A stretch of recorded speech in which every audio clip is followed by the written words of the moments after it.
அனைவருக்கும் வணக்கம். ஒரு நண்பர் இந்த கேள்வியை கேட்டிருக்கார். ஞானிகளும் மகான்களும்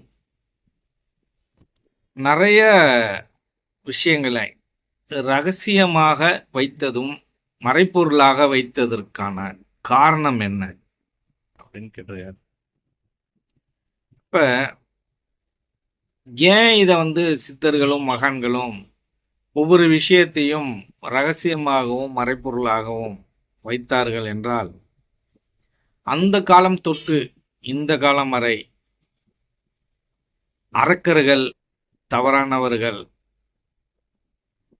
முட்டாள்கள், அறிவாளிகள் என்று பலரும் இந்த உலகத்தில் உலாவிக் கொண்டிருக்கின்றனர். இதை நாம் அறிந்ததே. இப்ப இந்த மாந்திரீகம், இந்த நான் இந்த செய்வன செய்யறது அப்படின்னு சொல்ற இந்த தீய விஷயங்கள் எல்லாமே இருக்கு. அது இருக்கா இல்லையாங்கிறத நான் சொல்றேன். செய்வினை என்பது நாம் செய்த வினையின் வழியாக வருவது. நாம் வினை செய்யவில்லை என்றால் யாருக்கும் எந்த விதமான பாதிப்பையும் யாராலையும் ஏற்படுத்த முடியாது. அப்படிதான் இந்த பிரபஞ்சம், இயற்கையின் நியதி அமைக்கப்பட்டிருக்கிறது.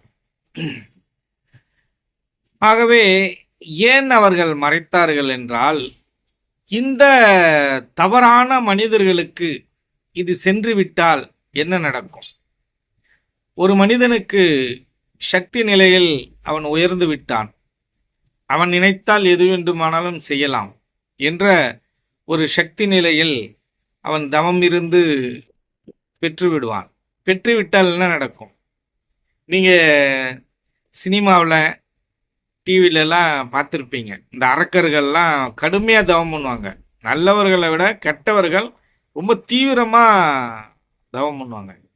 சீக்கிரம் அந்த விஷயத்தை கிரகிச்சுக்கிட்டு, அந்த வரத்தை வாங்கிக்கிட்டு, பொதுமக்களுக்கான தீமைகளை, அவர்கள் ஆசையை தீர்த்து கொள்ள பார்ப்பார்கள்.